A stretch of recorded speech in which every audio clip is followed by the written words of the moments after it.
마태복음 23장 29절에서 36절 우리 같이 합독하시겠습니다. 위선자인 서기관들과 바리새인들아 너희에게 화 있으리라. 이는 너희가 선지자들의 묘를 세우고 의인들의 무덤을 꾸미며 말하기를 만일 우리가 우리 조상 때에 살았더라면 선지자의 피를 흘리게 하는 그 사람들에게서 가담하지 아니하였으리라고 하미니 그리하여 너희가 그 선지자들을 죽인 자들의 자손임을 스스로 증거하는 것이라. 그러므로 너희가 너희 조상의 분량을 채우라.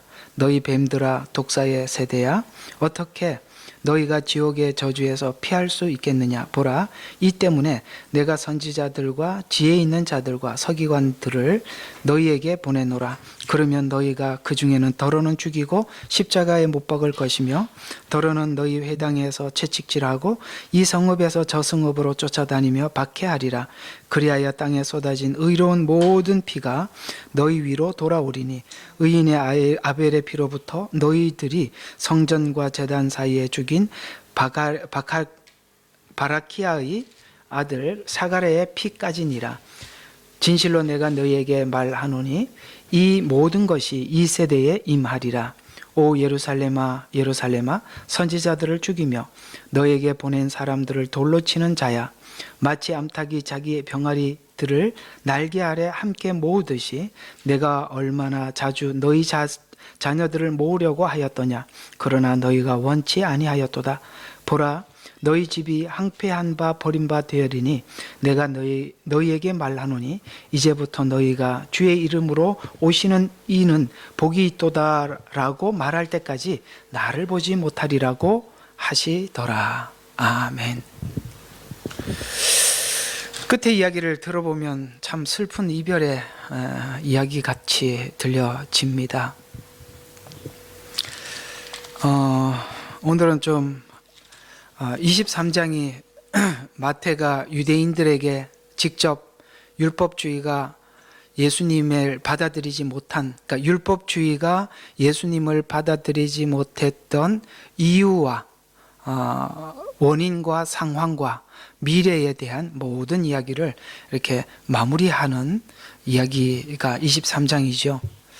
그래서 내가 다시 올 때까지 너희가 나를 보지 못하리라 라고 예수님이 이들을 떠나가는 듯한 그런 모습으로 23장 이야기가 이렇게 끝이 납니다. 우리는 오늘 이 긴 시간 유대인들이 가지고 오해했던 율법주의의 폐단에 대해서 오늘은 좀 깊은 정리를 할 필요가 있고 전체를 정리를 하는 과정 속에서 좀 결론을 내려야 할 필요가 있다고 생각합니다.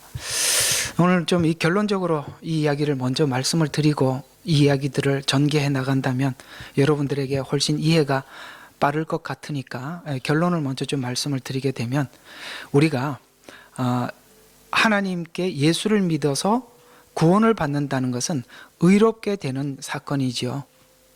의롭게 되기 위해서는 절대적인 의, 그러니까 십자가의 의, 하나님이 주신 의만이 우리를 의롭게 할 수 있습니다. 그런데 유대인들이 이 의를 받아들이지 못한 이유는 바로 비교하여 얻으려고 하는 의 때문입니다. 그러니까 이 의를 하나님 앞에서 자기 죄를 발견하여서 그 죄를 용서받아서 의롭다함을 얻는 이 절대적인 의가 아니라 자꾸 사람들하고 비교해서 내가 누구보다 낫다라는 생각 때문에 그들은 하나님이 주신 절대 의를 얻지 못하죠. 왜냐하면 저들은 이미 상대적인 의를 내가 확보한 상태라고 생각을 하고 있기 때문에 그렇습니다. 그래서 그냥 오늘 이 제목을 여러 가지로 생각해 보다가 아주 쉬운 이야기로 그냥 정하는 게 좋겠다 싶어서 오늘 이렇게 제목을 정했는데요. 신앙은 비교로 확인하는 것이 아닙니다 라는 제목으로 이렇게 오늘 정해봤습니다. 그렇습니다. 신앙은 절대 비교로 확인하는 것이 아닙니다. 이스라엘 백성들, 특히 유대 종교 지도자들이 이 의를 얻지 못했던 가장 큰 원인은 무엇이냐면 그들은 신앙을 비교하여 의를 얻으려고 했기 때문에 그렇습니다. 그래서 신앙은 절대 남들과 비교해서 얻는 것이 아닙니다라는 제목으로 여러분들과 함께 은혜를 나누도록 하겠습니다.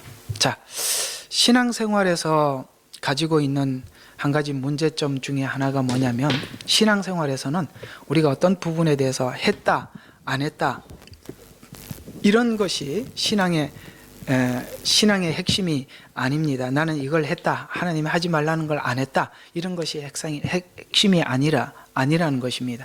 그런 식으로 자꾸 내 신앙을 점검하고 체크해 들어가기 시작하게 되면 자꾸 했다 안 했다가 비교로 간단 말이에요.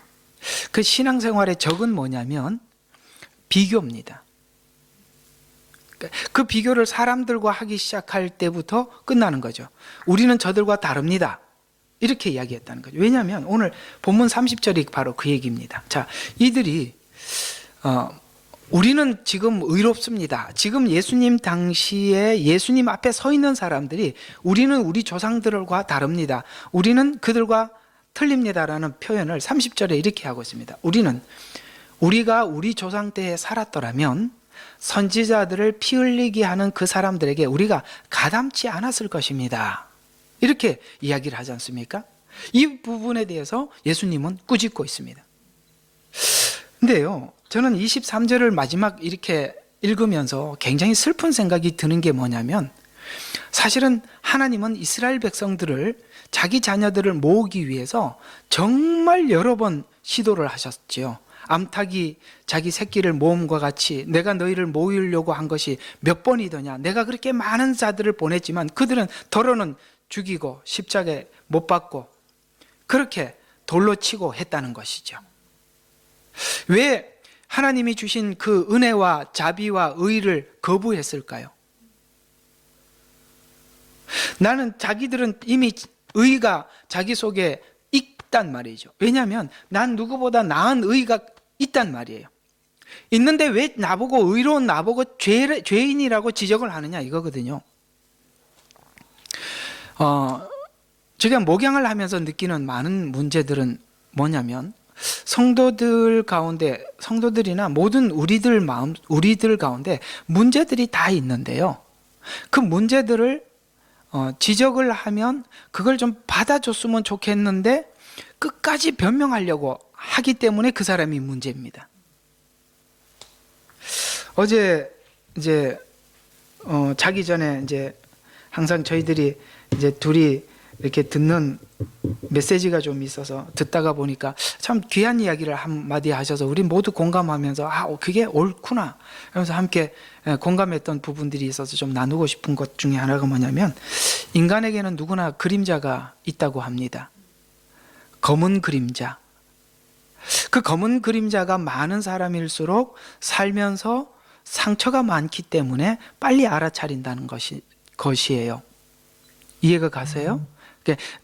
야, 거기 왜 그렇게 민감하게 반응하냐라고 사람들이 이야기를 하더라도 나는 그걸 알아차린다는 거죠. 왜냐하면 나는 거기에 그런 형태의 상처를 받아본 적이 많아요. 상처가 많기 때문에 민감하게 반응을 하는 거예요. 그리고 그 언어들은 대체적으로 부정적인 언어들이 등장하게 됩니다. 근데 십자가가 한 사건이 뭐냐면 그 검은 그림자를 바꾸어 놓는 것입니다. 흰 그림자로. 그러면 이게 치유가 되고 회복이 되면 그런 사람들을 지적하는 것이 아니라 끌어안게 되지요. 그래서 이것이 꼭 우리에게 나쁜 것은 아니지요. 왜냐하면 그런 것을, 남의 상처를 내가 겪었기 때문에 품을 수 있는 사람이 된 거죠. 그러니까 상처가 나쁜 것만은 아닌데 상처가 치유가 안 되면 문제가 된다, 이 말이죠. 그것은 인간이 결코 바꿔놓을 수 없어요. 이 문제는. 그건 십자가만이 해결할 수 있는 문제예요. 예수를 만나고 십자가를 경험한 자들은 검은 그림자가 흰 그림자, 그분의 표현으로는 그래요. 어떤 철학자가 그림자라는 철학을 이렇게 철학가가 있답니다. 그래서 검은 그림자가 흰 그림자가 된 사람은 정말 멋진 사람이 되겠죠. 모든 것을 다른 사람보다 훨씬 넓게 수용할 수 있죠. 왜? 공감하니까요. 공감하면서 끌어안을 수 있기 때문에 그렇습니다. 근데 오늘 여기 23장 30절부터 오늘 29절부터 마지막 절까지 있었던 이 종교 지도자들이 가지고 있는 해결할 수 없는 문제는 뭐냐면 그들은 이미 의롭다고 생각을 하고 있는 것입니다. 그리고 자기 조상들과 나는 다르다고 이야기하는 겁니다. 그러나 예수님이 꾸짖고 있는 이야기는 뭐냐면 아니다는 거죠. 왜냐하면 왜 너희들은 아니라고 이야기하냐면 너희들이 그 말을 만약에 너희가 진짜였다면 나를 기다렸을 것이고 내가 지금 무슨 메시지를 전하고 이 죄에 대해서 지적하고 회개하라고 이야기했을 때 그들은 나를 받아들였을 것이다. 나도 나를 거부하고 있다는 것은 마치 조상 때 하나님이 보낸 선지자들을 거부한 것과 동일하게 너희들도 나를 거부하고 있지 않느냐 라는 차원에서 그들은 지금 스스로 의롭다고 생각을 하지만 전혀 그렇지 않다라고 예수님은 오늘 23장에 지적을 하고 있습니다. 그래서 내가 너희들을 외면한 것이 아니라 지금까지 너희들을 포용하기 위해서 얼마나 많이 애를 썼느냐. 여기 암탉이 새끼를 모음과 같이 어디 나오나? 예. 야, 여기 있구나. 예. 암탉이 자기 병아리들을 날개 아래 함께 모으듯이 내가 얼마나 자주 너희 자손들을 모으려고 하였더냐.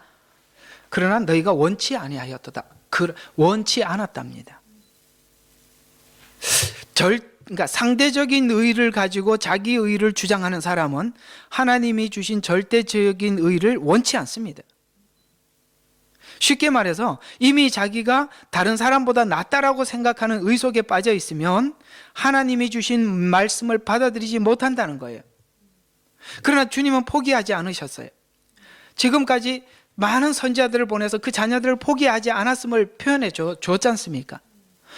여러분, 이게 무슨 말이냐면 원래 닭장에 불이 나면 그 어미닭이 새끼들을 자기 날개 아래 품어요. 그리고 불이 나면 자기 몸에 불이 붙어도 그 새끼들을 포기하지 않고 끌어안고 죽습니다. 그래서 결국 닭장에 불이 지나가고 그 어미닭이 죽은 그 어미닭 밑에는 살아있는 병아리들이 삐약삐약 하고 나오는 거예요. 이런 것처럼 하나님은 당신의 백성들을 포용하기 위해 그토록 그 날개 아래 모았다는 거죠. 그러나 원치 않았다는 거예요. 무엇이 원치 않는 거라고요? 상대적인 의의를 이미 가지고 있다고 생각하는, 남들하고 자꾸 자기의 신앙과 의의를 비교하는 사람은 하나님이 주시는 절대적인 메시지를 받지 않아요. 그래서 하나님이 주신 의의를 소유할 수가 없다는 거예요. 그래서 종교 지도자들은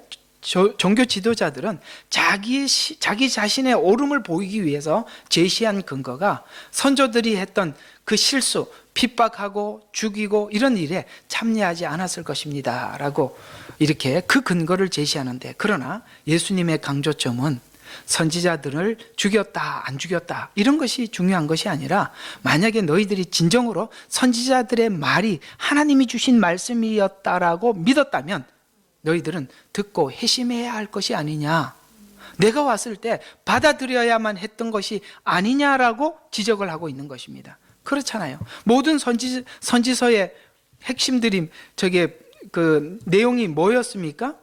모든 선지서의 핵심 내용들은요, 바로 예수 그리스도, 그분이 오셔서 우리를 구원하실 것입니다라는 것이 바로 선지서의 특징이지 않습니까?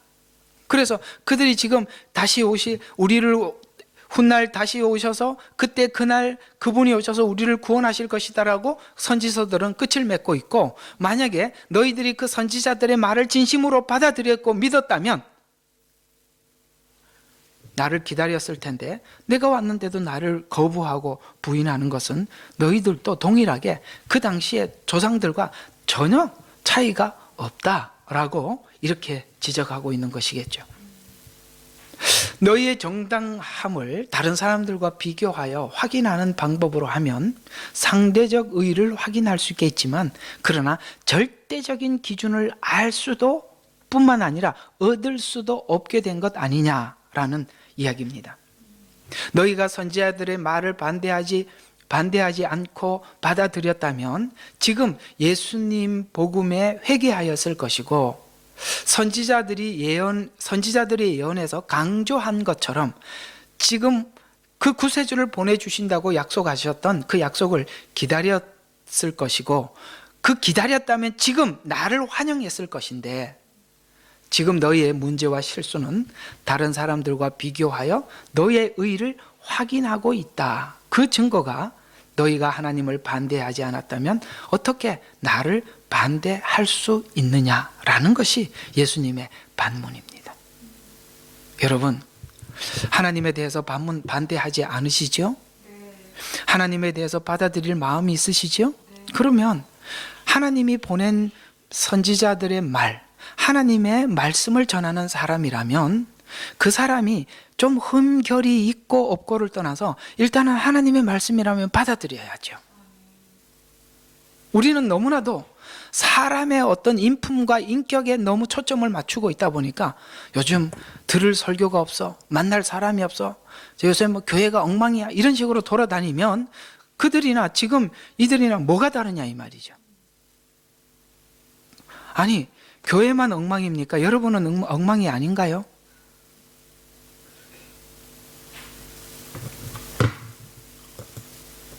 자, 예수님을 반대하고 하나님이 주신 십자가의 의를 받아들이지 못하는 가장 큰 장애물은 다른 사람과 비교하여 자기 의를 확인하는 것이 문제인데, 이것이 로마서 9장 30절과 32절에 이렇게 기록되어 있습니다. 자, 보세요. 그런즉 우리가 무슨 말을 하리요? 의를 따르지 아니하던 이방인들이 의에 이르러. 참 놀랍죠? 이방인들은 의를 구하지도 않았고 따르지도 않았어요. 그런데 도리어 이방인들은 의에 이르렀어요. 또 곧 왜 그들이 의에 이를 수가 있었느냐면 그들은 상대적인 의를 구하지 않고 믿음에서 난 의를 얻었기 때문에, 구하였기 때문입니다. 그러니까 의를 구하려고 하는 사람들은 의를 못 구했고, 구할 마음이 없었던 사람들은 얻게 되었다. 그래서 우리가 구원받은 게 신비한 일인 거예요. 구원 얻은 게 신비하지 않으세요? 우리가 하나님 앞에 이런 걸 구원을 요청하지도 않았고 구하지도 않았는데 하나님이 우리에게 그 의를 우리에게 선물해 주셨단 말이죠. 그래서 곧 믿음에서 난 의라. 그러나 의의 법을 따르던 이스라엘은 의의 법에 이르지 못하였으니 어찌하여 그렇게 되었느냐? 이는 그들이 믿음으로 의를 구하지 않고, 자 보세요, 율법의 행위로 되는 것처럼 구하였기 때문이라. 자기가 내 스스로 의에 도달할 수 있을 것이다 라고 생각했기 때문이란 말을 율법의 행위로 되는 것처럼 구했다라고 이렇게 표현하고 있는 거거든요. 그래서 이스라엘은 의를 구했으나 얻지 못한 것은 자기 의 때문에 하나님의 의를 애써 부인했기 때문이라고 설명하고 있으면서, 그들이 걸려 넘어지게 하는 돌, 여러분 율법이요, 놀랍게도 딛고 가야 할 돌일 수도 있고 걸려 넘어질 수도 있는 돌이에요. 다시 한번요, 이 말 이해하시겠습니까? 율법은요, 딛고 은혜라는 돌을 밟을 수 있도록 딛고 넘어갈 수 있는 돌이 될 수도 있고요, 걸려 넘어질 수 있는 돌이 될 수도 있어요. 그러나 이 돌은 반드시 지나가야 돼요. 무슨 말이냐면 율법은 죄를 의식하는 거예요. 여러분, 죄를 의식해야 의를 의식하죠. 받아들이게 된다는 말이죠. 여러분, 죄를 의식하지 않은 상태에서 구원을 받고 예수를 믿었다라는 말은 문제가 많은 거예요. 이거 로마서에서 한 번 더 취급해드리겠습니다. 먼저 하나님이 우리에게 주시는 영이 무서워하는 종의 영 다음에 친자의 영을 주셨다고 말씀하고 있어요. 무서워하는 영이 뭐지요? 율법이 주는 영이에요.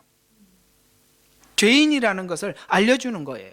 그래서 이 율법이라는 것은 돌은 돌인데 걸려 넘어질 수도 있고 딛고 갈 수도 있습니다. 그러나 주님은 딛고 가라고 말씀하셨는데 그들은 이 율법을 지켜서 의롭게 되려고 했기 때문에 걸려 넘어지는 돌에 넘어진 것이라고 이렇게 설명하고 있습니다. 그러나 이방인은 도리어 그런 것 없이 오직 하나, 자비로 구원을 얻었다라고 이야기합니다. 그 예가 제가 한 두 가지로 한번 성경에 있는 내용으로 발췌해 보았는데요. 마태복음 15장 27절과 22절과 27절을 너무 길어서 좀 짤막하게 요약을 했습니다. 자, 가나안 여인이 그 지경에서 나오며, 이 가나안 여인입니다. 이게 이스라엘 사람이 아니에요. 그 지경에서 나오며 그에게 소리질러 말하기를, 자 보세요. 그는 예수님을 이렇게 표현하십니다. 다윗의 아들이신 주여 나에게 자비를 베푸소서. 여기서 다윗의 자손이라는 말은 무슨 말입니까? 언약에 약속된 메시아라는 뜻입니다. 이스라엘에게 하나님이 약속한 그 언약의 메시아인 주님, 그래서 다윗의 아들이신 주여 나에게 뭐를 달라고요? 여기 중요한 단어가 바로 이 자비라는 단어입니다. 그는 자비로 예수님 앞에 나왔습니다. 내 딸이 마귀에게 심한 고통을 받나이다. 주께서 말씀하시기를 나는 이스라엘 집에 잃어버린 양 외에는 보냄을 받지 아니하였노라. 지금 하나님은 이스라엘에게 구원을 약속했고 이스라엘 후손으로 약속하였단 말이죠. 그래서 우리는 이 이야기는 이제 나중에 로마서 9장에서 11장에서 많이 설명해 드리도록 하겠습니다. 그래서 자녀들의 빵을 가져다가 개들에게 던져주는 것이 옳지 않도다 하시니, 이 무슨 뜻일까요? 여러분, 이게 이런 이야기입니다. 여러분, 자녀에게 주는 빵이 떨어진 것을 주워 먹었단 말이죠. 그러면 여러분, 그 테이블 위에 있는 빵과 떨어진 빵은 다른 빵입니까? 같은 빵입니까? 생각해 봐요. 무슨 빵이에요? 같은 빵, 다른 빵. 같은 빵이죠. 놀랍죠? 우리는 이스라엘과 다른 양식을 먹는 게 아닙니다. 다른 은혜가 아닙니다. 이스라엘에게 준 동일한 은혜입니다. 원래 이스라엘에게도 하나님은 자비의 빵을 주셨어요. 그 자비의 빵을 우리도 받는 거지요? 들리세요? 예, 자비의 빵입니다. 그래서 오늘 자비를 베푸소서라고 이야기하는 겁니다. 그래서 우리 모두가 구원의 근거는 하나님의 자비에 있는 것이지, 우리가 뭔가를 행위를 하고 더 나가서 내가 믿었다라는 것도 아니라 이 말입니다. 이거 보통 우리는 구원에 대한 메시지를 전파할 때 사람들은 당신이 믿었습니까? 믿었으면 구원을 받습니다라고 내가 믿은 걸 근거로 내놓는데, 아닙니다. 하나님의 자비가 근거입니다. 내 믿음이 근거가 아니에요. 그러니까 우리가 두 가지 함정이 있다고 저는 봅니다. 믿음에, 구원에. 하나는 율법의 함정, 하나는 내가 믿었다는 내 믿음의 함정입니다. 아니에요. 그 모든 구원의 분명한 고백과 확인은 바로 하나님의 은혜에 있는 것입니다. 그래서 이 여인이 고백한 게 너무 기가 막혀요. 자녀들의 빵을 가져다가 개들에게 던져주는 것이 옳지 않도다 하니, 기분 나빠서 돌아가겠습니다 이렇게 말한 게 그러하옵니다. 얼마나 멋진 이야기입니까? 그렇습니다 주여.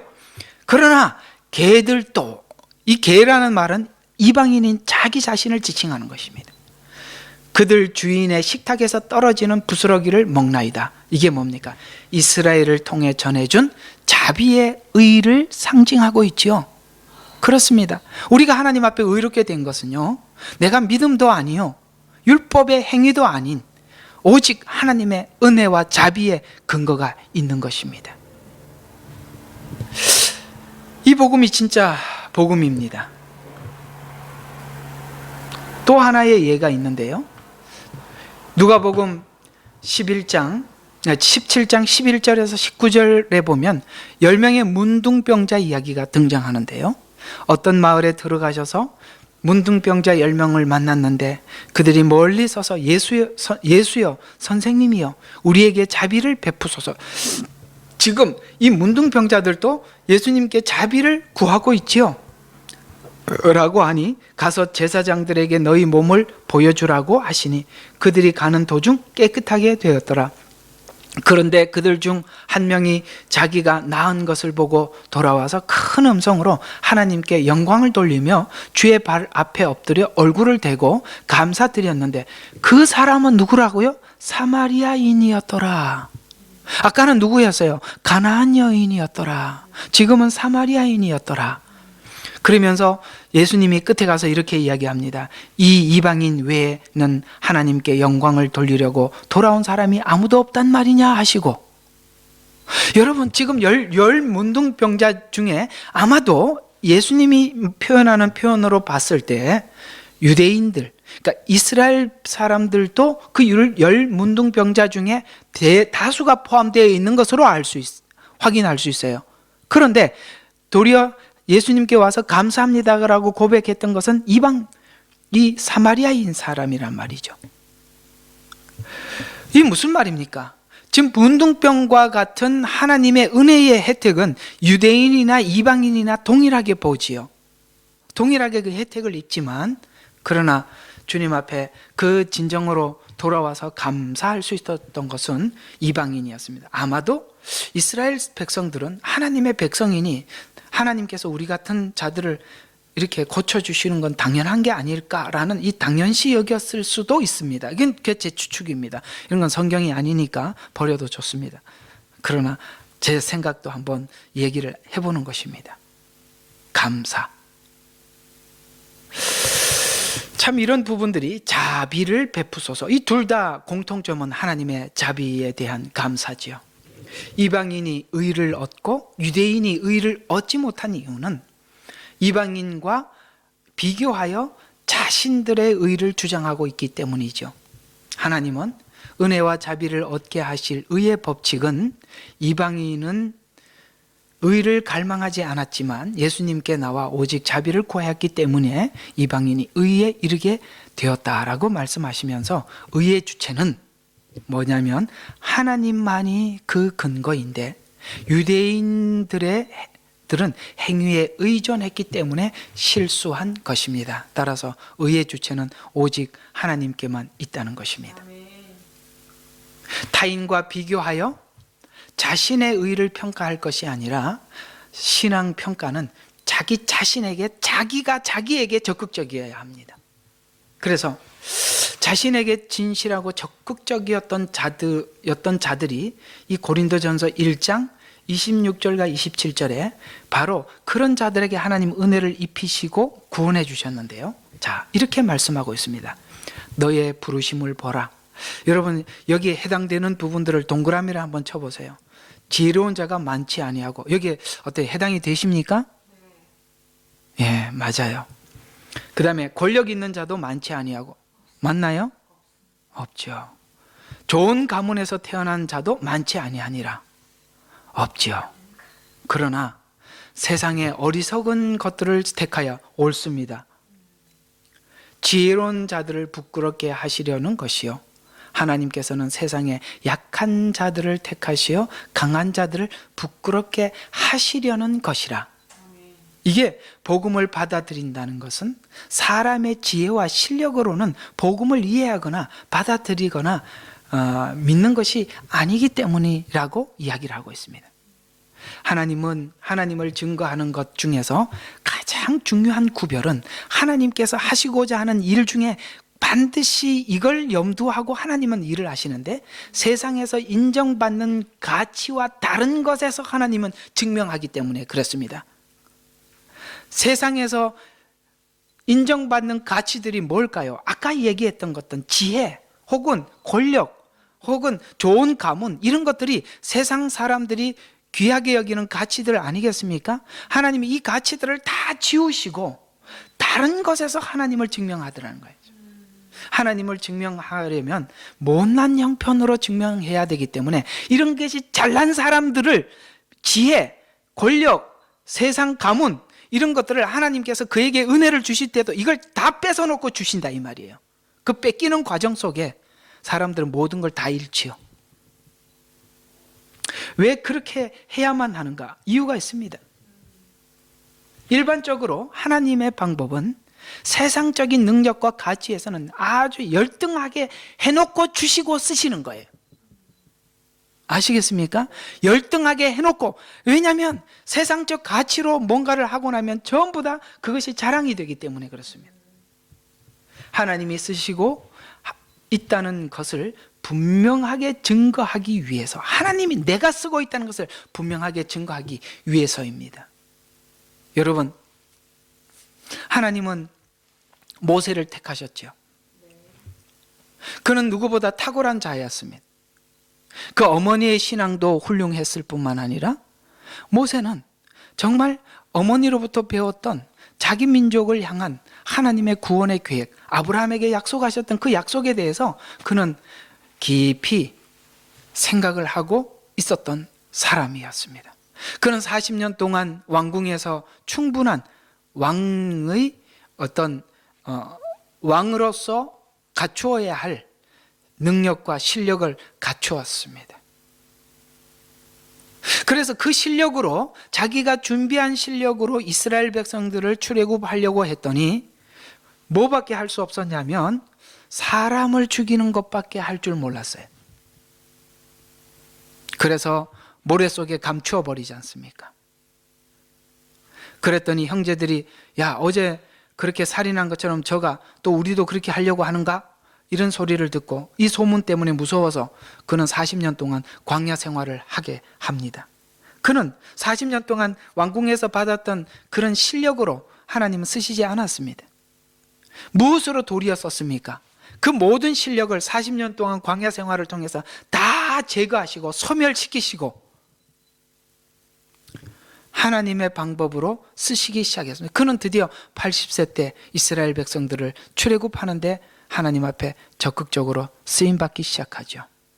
어떻습니까? 지혜를 멸하시고 가문을 멸하시고 권세를 멸하시는 기간이 40년이라는 시간이 걸렸습니다.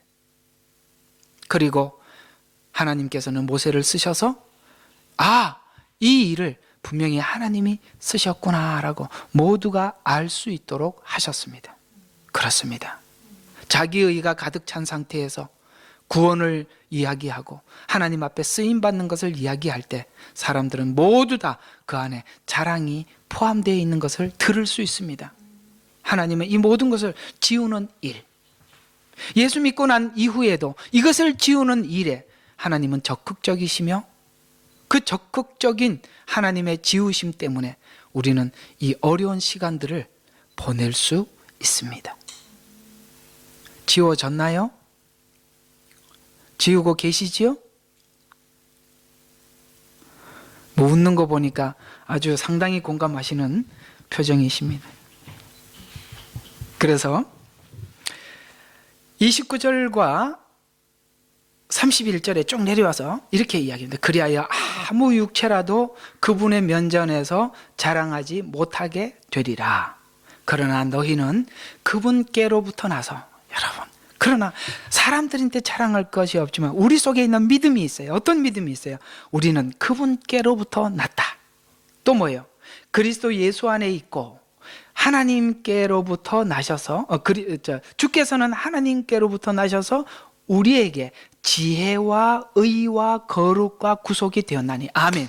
이걸 보십시오. 지혜, 의, 거룩, 구속은요 절대 우리가 만들어낼 수 있는 게 아니라 그분 안에서만 나오는 거예요. 그래서 우리가 그분 안에 들어가라고 하신 거예요. 그 안에 들어갔더니 정말 이 성경을 보배라고 말하는 보배들이 다 있어요. 지혜도 있고 그 안에 의도 있고 거룩도 있고 구속도 있어요. 그래서 기록된 바와 같이 자랑하는 자는 주를 자랑할지니라. 하나님이 이렇게 만드시겠다는 거예요. 아시겠습니까? 지금 이스라엘 종교 지도자들은 누구를 자랑합니까? 자기를 자랑하지 않습니까? 그러나 주님이 우리에게 원하시는 십자가의 방향과 길과 목적은 뭐냐면 주를 자랑하라는 것입니다. 하나님께서 복음과 복음의 눈과 귀를 열어주시는 대로 믿었던 자들이 이렇게 이야기합니다. 30절에 보니까 지혜와 의와 거룩과 구속함이 되었나니 이런 자들은 모두 자신의 의, 거룩, 구속이 하나님으로부터 온 것임을 안다. 여러분 어때요? 여러분이 가지고 있는 이 모든 것이 하나님으로부터 온 것을 알고 있습니까? 네, 이거예요. 이게 여러분들 그렇습니다. 아멘 아멘 하지만요 이게요 쉬운 이야기가 아니라니까요. 눈 똑바로 뜨고 어떻게 하면 구원받습니까? 예수 믿으면 구원받지 않습니까? 저는 예수를 믿습니다. 그래서 성경에 이렇게 기록되어 있고 저는 그래서 예수 믿습니다. 이런 건요, 아직도 살아있어서 하는 소리예요. 살아있어서 하는 소리예요. 잘난 척하는 거예요. 우리는 구원 앞에, 하나님 앞에 할 말이 없는 사람들이란 말이에요.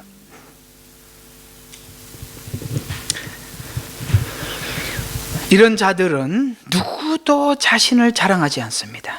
나는 그렇지 않다, 너는 너와 다르다, 이렇게 비교하여 자신을 증명하는 자들과 하나님을 만나 변화된 자들을 내세워 지금 예수님은 비교하여 설명을 하고 있는데요, 이렇게 믿고 돌아선, 정말 하나님이 주시는 그 믿음 안에서 의를 얻어서 돌아선 성도들의 적극적이고 긍정적이고, 그들은 적극적이며 긍정적이며 책임 있는 자가 되어서 드디어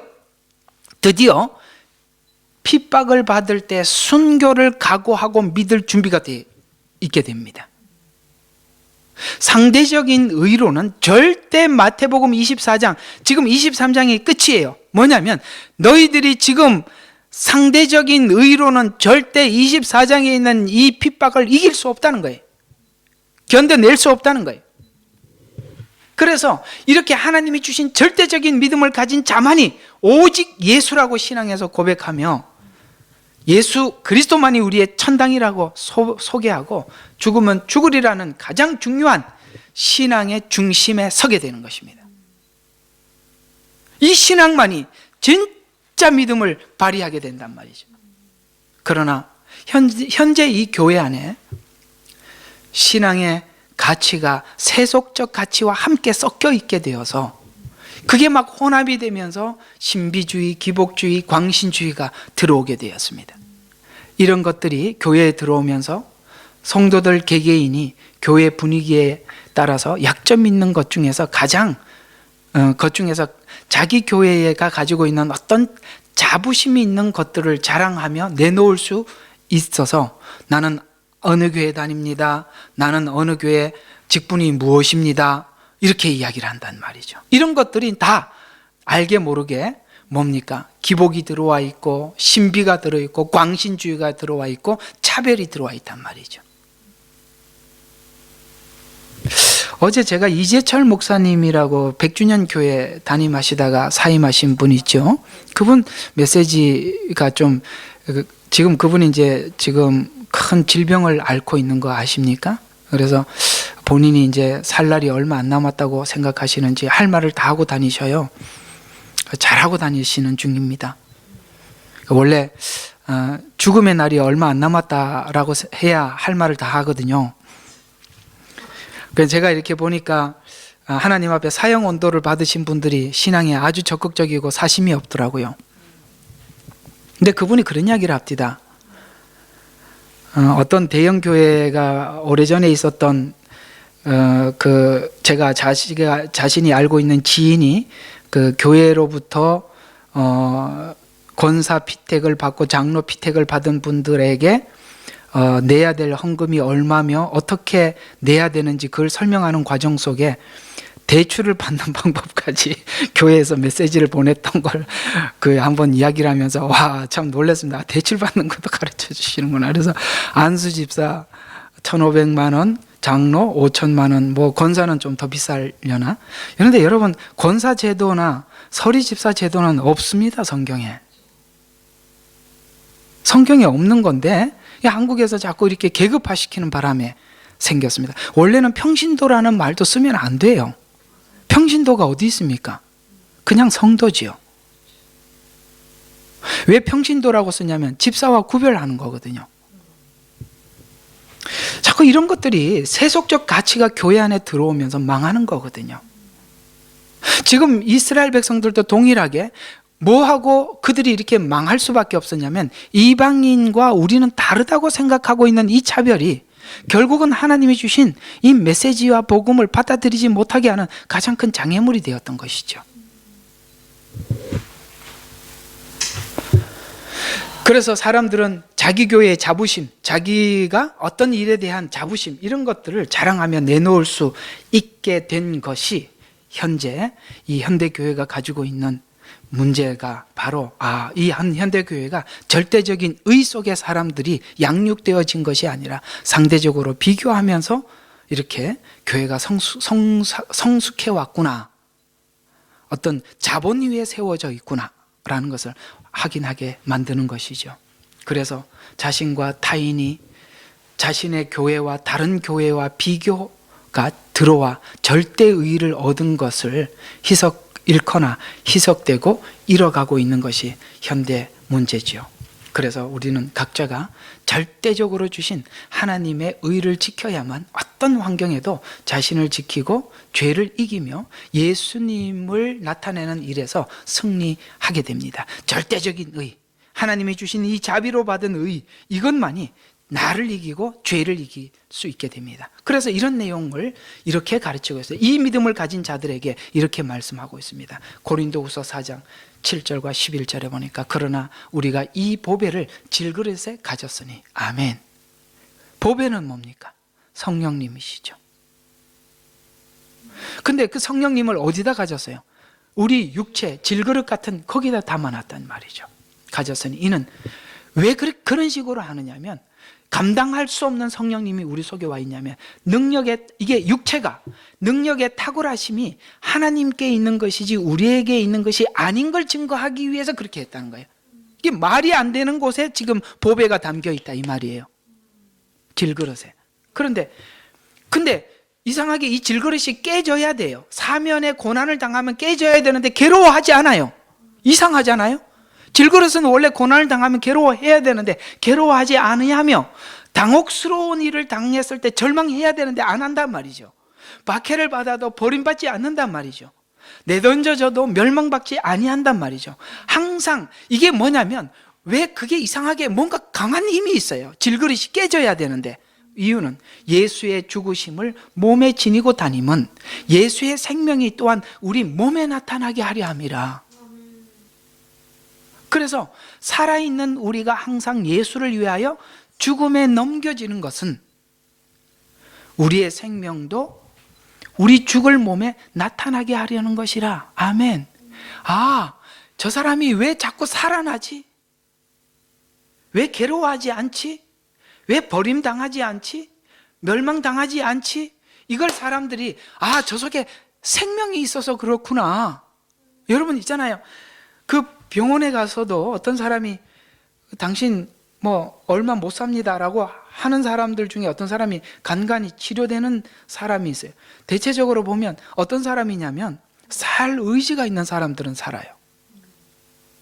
당신 이거 계속 먹으면 죽습니다 해도 아이고 나는 이거 먹다 죽겠습니다. 그런 사람은 방법이 없고, 아시겠습니까? 살 의지. 우리 속에 살 의지가 왜 생기냐? 사람들은 다 죽어 넘어져야 되는 상황들인데 왜 그게 가능하냐? 우리 속에 저는 질그릇이 맞는데 저 속에 뭔가 있구나. 그게 뭔가 봤더니 생명의 약속이에요.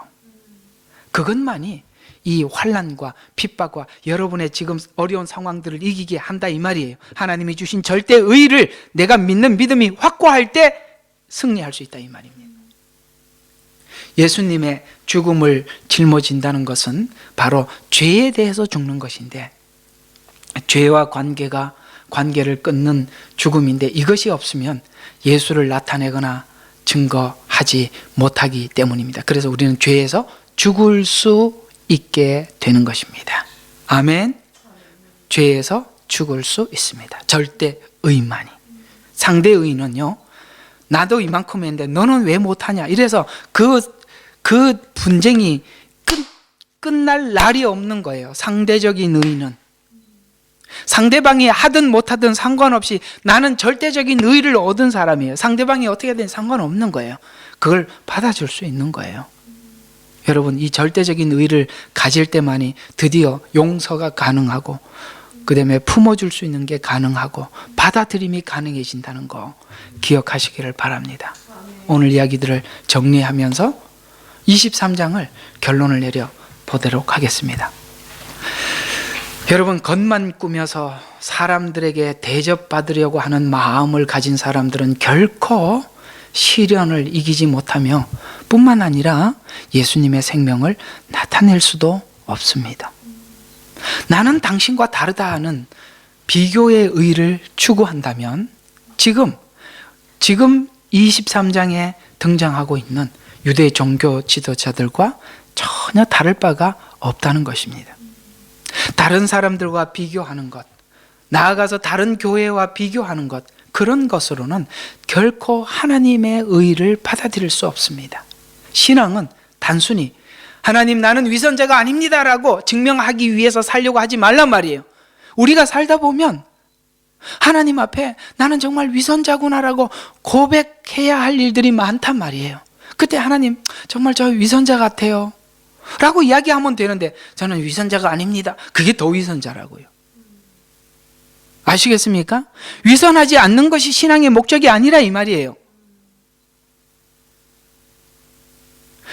이런 설교를 하거나 사람들을 가르치는 일을 하다 보면 위선에 대한 도전과 아픔이 너무 많아요.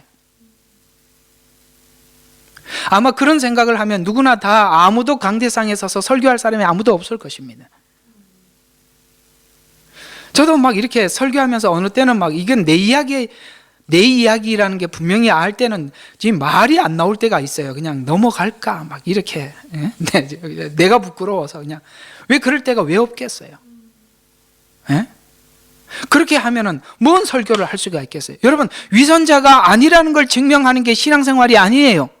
나는 당신보다 낫다라는 걸 증명하는 것도 아니에요. 하나님 앞에 그저 진실하게 나갈 뿐입니다. 왜? 하나님은 절대 의를 주시는 분이에요. 절대 의를 주시기 위해서는 절대적으로 모든 걸 용서하시는 분이십니다. 아멘. 하나님의 받아주심을 믿는 게 믿음이라 이 말이에요. 진정한 신앙으로, 진실한 신앙으로 하나님 앞에 나가야 하는 것입니다. 위선자가 아닌 것으로 증명하려 한다면 참다운 하나님의 사람으로 채워져가 하는 시도나 노력과 자신에게 책망하는 자책에서 모두 다 물러나게 되는 것입니다. 자책도 안 되고 하나님의 참다운 사람으로 채워져 나가는 것도 불가능하다는 것입니다. 신앙은 각자 개개인의 책임일 뿐입니다. 기독교 신앙은 누가 누구를 대신해 주는 것이 아니기 때문에 교회나 가정이 대신해 주는 것이 아닙니다. 그래서 그들에게 어떤 기대도 요구도 하지 마십시오. 우리의 신앙을 비교해서 하지 말아야 가정의 분쟁도 그칩니다. 비교하지 마세요. 그저 있는 그대로 불쌍히 여기고 사랑하시고 그렇게 하면 됩니다. 우리가 이런 절대적인 의를 가질 때에만이 드디어 24장에 등장하고 있는 이 엄청난 환난들을 이길 수 있습니다.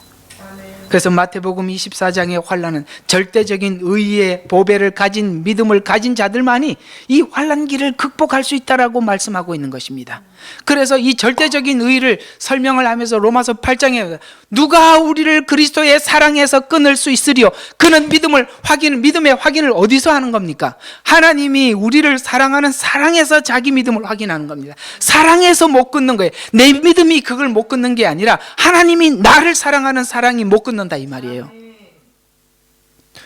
그래서 주체가 어디로 갔어요? 나예요? 하나님이에요? 하나님으로 갔습니다. 하나님의 뭘로 갔죠? 사랑으로 갔습니다. 그게 절대의라 이 말입니다. 그럴 때 아무 환난도 문제가 되지 않는 거예요. 여러분이 가지고 있는 지금 가정에 있는 사소한 문제들도 그 다 사소한 문제지 심각한 문제가 아니라는 걸 알 수 있습니다. 아멘이십니까? 그건 사소한 문제에 불과한데 왜 그걸 크게 보냐 이 말이에요. 그건 전부 다 나는 이만큼 했는데 당신은 뭐야 라는 생각이 들어 있는 한 그거는 모두가 큰 문제가 되지만 절대적인 의, 하나님의 사랑 이것이 중심에 있으면 그런 것들은 아무 문제가 되질 않아요. 제발 그런 데서 벗어나셔야 합니다. 그래서 이제 드디어 24장에 등장하고 있는 이 환난기가 두려움으로 찾아오지 않고 하나님의 약속이 이루어져 가고 있구나, 성취되어 가고 있구나, 주님이 곧 재림하시겠구나 하고 소망을 갖는 소망의 메시지로 바뀌어지시기를 주의 이름으로 축원합니다. 기도하겠습니다. 불 꺼주세요. 아버지 하나님 감사합니다. 오늘도 저희들에게 귀한 말씀 전해주셔서 감사하고, 아버지 하나님, 우리가 상대적인 의를 추구하다 보면 결코 이 절대적인 은혜를 우리가 거부하게 된다는 거 오늘 성경을 통해서 배워왔습니다. 환난이 오고 핍박이 와도 하나님이 주신 그 사랑에서 누구도 끊을 수 없는 믿음을 가지고, 아버지 하나님, 저들이 살아가서 지금 가지고 있는 이 소소한 문제들이 크게 보이지 않도록 도와주시옵소서. 아멘. 예수 그리스도 이름으로 기도드렸습니다. 아멘. 아멘. 좀 꺼주세요. 자, 우리 찬송가, 잠깐만, 이게 뭐 이렇게 잘